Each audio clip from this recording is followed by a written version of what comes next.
एक लक्षात घ्या. आणि म्हणून मी यावेळी विश्वास देतो माझ्या हिंदू समाजाला, काय तुम्हाला जास्त माहिती देत बसणार नाही. किती पत्रकार मानेवर बसून दे, किती दांडे घुसून दे, काय माहिती देणार नाही. पण जे ठरलंय ते ठरलंय आणि एक दिवस कार्यक्रम होणारच, एवढा विश्वास तुम्हाला इथे देऊन जा, विश्वास देऊन जा. त्याची चिंता करू नका. ती घाण आपल्याला महाराष्ट्रामध्ये नको. ज्याला पाहिजे ना घेऊन जा पाकिस्तानमध्ये, आपल्या आब्बाच्या ढोंगलात टाक. आम्हाला नको आहे तो, आम्हाला नको आहे. आम्हाला इथे आमच्या स्वराज्य रक्षकांच्या छत्रपती शिवाजी महाराजांच्या आठवणी पाहिजे.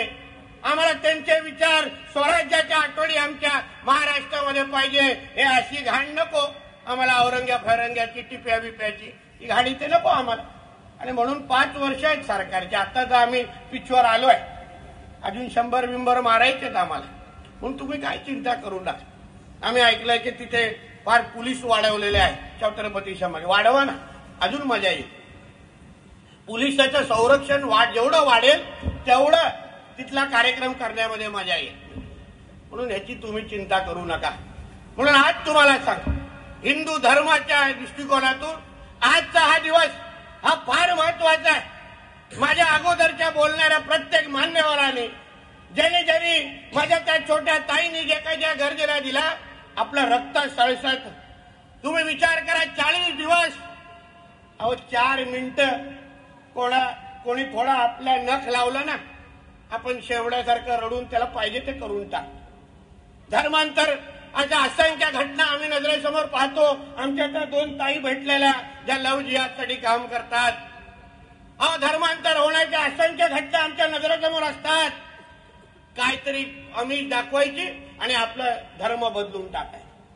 कुठल्या तरी पैशाची आम्ही दाखवायची, शाहरुख खान सारखी 4 बटन उघडी केली, ते झालं धर्मांतर झालं. पण आमच्या राजाचा तुम्ही नजरेसमोर ठेवा. 40 दिवस त्यांच्या जीभ काढली, त्यांचे डोळे काढले, त्यांचे नख काढली. शरीरावर एक अशी जागा नव्हती जिथे त्यांना वेदना दिली नव्हती. तरी पण आमच्या राजाने आपला धर्म बदलला नाही. हे तुम्ही सगळ्या जणांनी लक्षात ठेवलं पाहिजे. काय मागत होता तो औरंग्या? तो औरंग्या एवढाच बोलत होता, तुम सिर्फ अपना धर्म बदलो, सबका सब तुमको मिल जाएगा. पण माझ्या राजाने धर्म बदलला नाही. आणि म्हणून या कार्यक्रमाला उपस्थित असताना स्मारक निश्चित पद्धतीने बनेल, पण हिंदू म्हणून तुम्ही विश्वास शपथ घेतली पाहिजे, धर्माच्या रक्षणाची शपथ घेतली पाहिजे की मी माझ्या हिंदू धर्मासाठी काही झालं तरी माझ्या हिंदू धर्माकडे वाकड्या नजराने बघणाऱ्या लोकांना मी जागेवर ठेवणार नाही. मी धर्म रक्षक म्हणून समाजामध्ये फिरेन. ही शपथ घेऊन तुम्ही सगळ्यांनी इथे गेलं पाहिजे. तरच संभाजी राजांच्या समोर तुम्ही नतमस्तक घेऊ शकता. नाहीतर डोक्यावर टोप्या घालायच्या भगव्या आणि धर्मरक्षक लिहिलं झालं आणि मग कोणीतरी काहीतरी खिशात टेकवलं, बदललं इस्लाम मध्ये. असं नाही चालणार. इथून असलं पाहिजे. भगवा आपला रक्तात असला पाहिजे, हृदयामध्ये आणि प्रत्येक नसामध्ये संभाजी राजे बसले पाहिजे.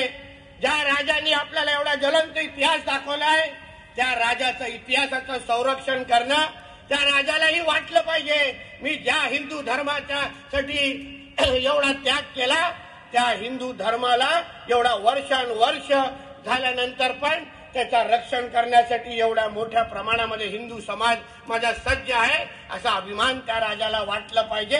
हे तुम्ही तुमच्या कृतीतून झालं पाहिजे.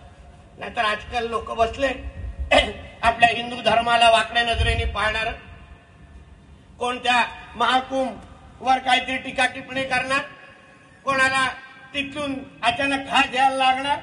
बाकीचं पाणी घेताना खास येत नाही लाडघाट, ते 7:30 नंतरचं पाणी चालतं. फक्त आमच्या गंगाजलवरच प्रॉब्लेम. मी जाऊन आलेलो माझ्या आई बरोबर, त्या दिवसापासून ते आतापर्यंत मला काही त्रास झाला नाही, मला काही विषय झाला. एवढ्या मोठ्या करोड लोक ते आमच्या महाकुंभला गेले, गंगा स्नान केली, पण फक्त आमच्या हिंदू धर्माची बदनामी करायची, हिंदू धर्माला वाकड्या नजरेने पाहायचं, हा एक कलमी कार्यक्रम हो का? बकरी ईदच्या काळात हे ज्या बकरी जेव्हा कापतात ते पाणी काय हातातून टाकून काय बाजूला करतात काय?